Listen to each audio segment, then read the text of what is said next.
we wanted to go over the changes to the H-1B visa lottery today and just discuss how to plan for these changes and possible implications. On December 29th, 2025, the Department of Homeland Security, through the Federal Register, released this weighted selection for the H-1B cap.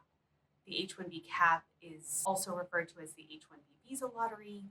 It is an annual lottery that occurs each year in March, and it is the process by which employers register employees or prospective employees into the USCIS system for possible selection to be able to file an H-1B visa petition for that employee to provide extended work authorization.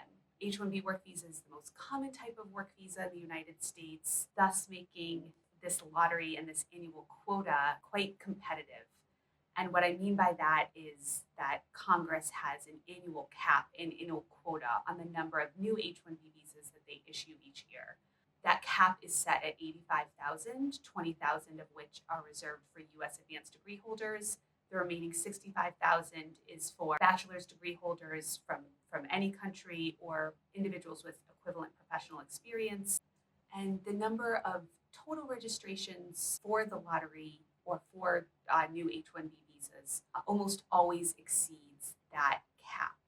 So what happens, or what I should say, what happened historically, is that the government would conduct a random selection lottery to determine which registrations could proceed with a full application filing for the H-1B visa.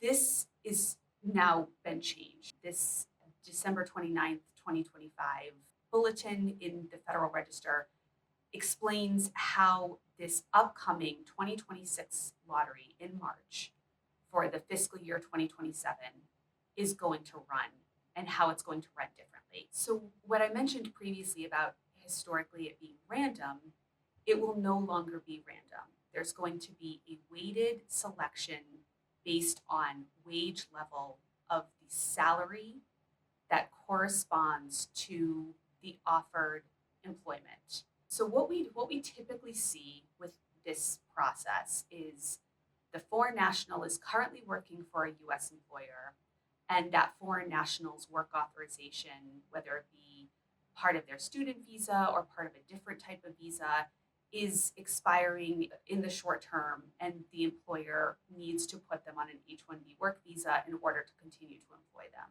So that foreign national is working for the US employer. Obviously, there are terms of that employment, there is a compensation structure, and then there's what the job entails. And when we do the analysis of how to register that employee into the H-1B visa lottery, we look at the job description, the position, and we look at the compensation structure. That analysis is fairly complex, and we do have to categorize the job into a Department of Labor occupational classification, and each of those classifications has 4 respective wage levels. The amounts of those wage levels vary by the geographic region of the employment, and again, they're specific to the occupational classification assigned. So a pretty straightforward example is an accountant. An accountant is going to be classified as an accountant under the Department of Labor's classifications. And then based on the geographic region of that employment, let's say it's Boston, Massachusetts, there's going to be 4 wage levels for that accountant based on what the comparable data for Boston, Massachusetts is for those types of jobs.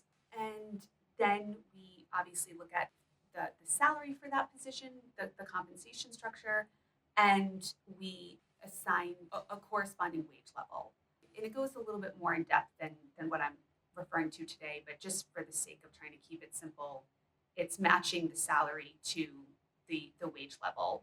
What this policy change is doing is making it more likely that an individual will be selected in the lottery and thus be able to file an H-1B work visa application if the salary is higher, and thus the wage level is a wage level 4 or a wage level 3, because that individual will be entered into the selection pool the number of times that their corresponding wage level is. So if their salary is at a wage level 4, they will be entered into the selection pool 4 times. And of course, an increased amount of times being entered into the selection pool, it's going to result in a higher likelihood of being selected. So we're working with employers right now in navigating this change and thinking about how it's going to impact the likelihood of selection. And I think there are a lot of considerations, both on the immigration law side and both internally with that employer's internal compensation structure. And there's a lot that goes into that analysis just at the employer.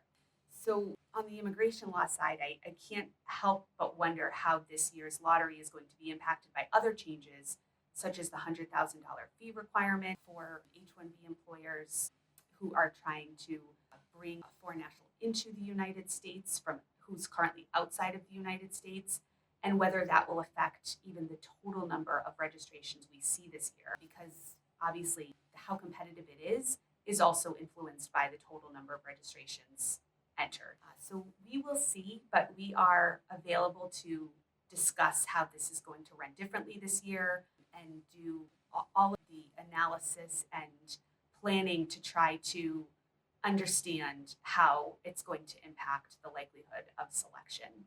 Thank you so much.